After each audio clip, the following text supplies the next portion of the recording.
اعوذ باللہ من الشیطان الرجیم بسم اللہ الرحمن الرحیم۔ دوستو، یہ اس سلسلے کی 11ویں ایپیسوڈ ہے اور اب یہ تو آپ کو اندازہ ہو ہی گیا ہوگا کہ 12ویں ایپیسوڈ ہماری منزل ہے جو ان تمام ایپیسوڈز کی محور و مرکز ہوگی۔ شہنشاہ معظم امام آخر الزمان اجل اللہ فرجہ شریف کے ظہور کے واقعات تو میں تقریباً ہر ایپیسوڈ میں ہی عرض کرتا رہا ہوں۔ جہاں تک ان کے تعارف کا تعلق ہے تو احادیث صاف طور پر بتاتی ہیں کہ ایک سفید بادل ان کے اوپر سایہ کیے ہوئے ہوگا اور فرشتہ جبرائیل اس بادل کے اندر ہوگا۔ شہنشاہ معظم جہاں کہیں تشریف لے جائیں گے، جناب جبرائیل اس بادل میں سے اعلان کریں گے کہ یہ ہیں خلیفۃ اللہ امام مہدی آخر الزمان، ان کی پیروی کرو۔ ظہور پاک کے آغاز میں 3 بلند اعلانات کیے جائیں گے۔ پہلا آپ کے جانثار اصحاب کو اکٹھا کرنے کے لیے ہوگا، دوسرا آپ کے معاونین و انصار کو اکٹھا کرنے کے لیے ہوگا جن کی تعداد 10,000 ہوگی، تیسرا اعلان حضرت جبرائیل علیہ السلام کریں گے اور دنیا کی ساری قوموں کو خدائی انقلاب میں شامل ہونے کی دعوت عام دیں گے۔ احادیث بتاتی ہیں کہ یہ اعلان دنیا کے ہر گوشے اور کونے میں سنا جائے گا۔ یہ اعلان ایسا اثر ڈالے گا کہ جو شخص بیٹھا ہوگا وہ کھڑا ہو جائے گا، جو کھڑا ہوگا وہ بیٹھ جائے گا اور سونے والا بیدار ہو جائے گا۔ ہر کوئی ششدر و حیران و پریشان ہو جائے گا۔ ہر کوئی اس اعلان کو ایسے سمجھے گا جیسے یہ اس کی اپنی مادری زبان میں کیا گیا ہو۔ احادیث تاکید کرتی ہیں کہ جب تم یہ آواز سنو تو فوراً کہو لبیک یا صاحب الزمان اجل اللہ فرجہ شریف، میں آپ کی خدمت کے لیے حاضر ہوں، اور فوراً مکہ کی سمت چلنا شروع کر دو۔ تمہیں وہاں پہنچنے کی کوشش کرنی چاہیے، چاہے تمہیں برف زاروں پر سے کوہنیوں کے بل گھسٹ کر ہی کیوں نہ جانا پڑے، کیونکہ یہ آخری اعلان اس وقت کیا جائے گا جب خانہ کعبہ میں ایک عام بیعت اطاعت لی جائے گی۔ پھر کسی کو پیچھے مڑ کر نہیں دیکھنا چاہیے۔ جیسا کہ حضرت عیسیٰ علیہ السلام نے تاکید کی تھی کہ جس دن لوط صدوم سے نکلا، آگ اور گندھک نے آسمان سے برس کر سب کو ہلاک کیا، ابن آدم کے ظاہر ہونے کے دن بھی ایسا ہی ہوگا۔ اس دن جو کوٹھے پر ہو اس کا اسباب گھر میں ہو وہ اسے لینے کو نہ اترے، اور اسی طرح جو کھیت میں ہو وہ پیچھے کو نہ لوٹے۔ لوط کی بیوی کو یاد رکھو، جو اپنی جان بچانے کی کوشش کرے گا وہ اسے کھوئے گا، اور جو کوئی اسے کھوئے گا وہ اس کو زندہ رکھے گا۔ احادیث میں بتایا گیا ہے کہ جب عام بیعت اطاعت لے لی جائے گی تو حضرت جبرائیل علیہ السلام ایک علم بلند کریں گے۔ مسند ولایت کے 6 تاجدار امام جعفر صادق علیہ السلام فرماتے ہیں کہ یہ وہی علم ہے جو غزوہ بدر کے موقع پر جناب جبرائیل امین رسول پاک صلی اللہ علیہ وآلہ وسلم کے لیے لائے تھے۔ یہ جنت کے ریشم سے بنا ہوا ہے۔ یہ غزوہ بدر میں کھولا گیا تھا اور فتح کے بعد لپیٹ دیا گیا تھا۔ امیر المومنین حضرت علی علیہ السلام نے جنگ جمل میں اسے ایک بار پھر کھولا تھا اور فتح کے بعد اسے دوبارہ لپیٹ دیا گیا تھا۔ حضرت ابو الفضل العباس علیہ السلام نے 10 محرم الحرام کو کربلا میں اسے پھر کھولا تھا، لیکن کریم کربلا حضرت امام حسین علیہ السلام نے فرمایا تھا کہ اسے لپیٹ دیں، کیونکہ اب اسے ہمارے قائم اجل اللہ فرج و شریف ہی کھولیں گے۔ یہ تمام پاک آئمہ علیہ السلام کے پاس محفوظ رہا۔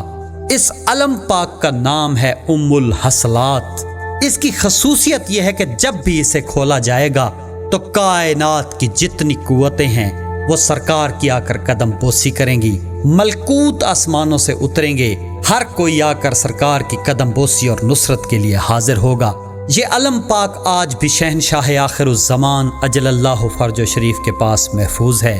اور جب ظہور کا لمحہ آئے گا تو یہ علم پاک خود بخود کھل جائے گا اور اس میں سے ایک آواز آئے گی کہ اے ولی اللہ، برائے مہربانی اٹھیے اور اپنے دشمنوں کو قتل کیجیے۔ اعلان ظہور کے بعد یہ علم اسرافیل فرشتے کے پاس رہے گا جو اسے فوج کے آگے آگے اٹھا کر چلیں گے۔ مسند ولایت کے 5ویں تاجدار امام محمد باقر علیہ السلام فرماتے ہیں، جیسا کہ ہم اپنے فرزند کو کوفہ کے عقب میں دیکھ رہے ہیں کہ انہوں نے نجف اشرف پہنچنے کے بعد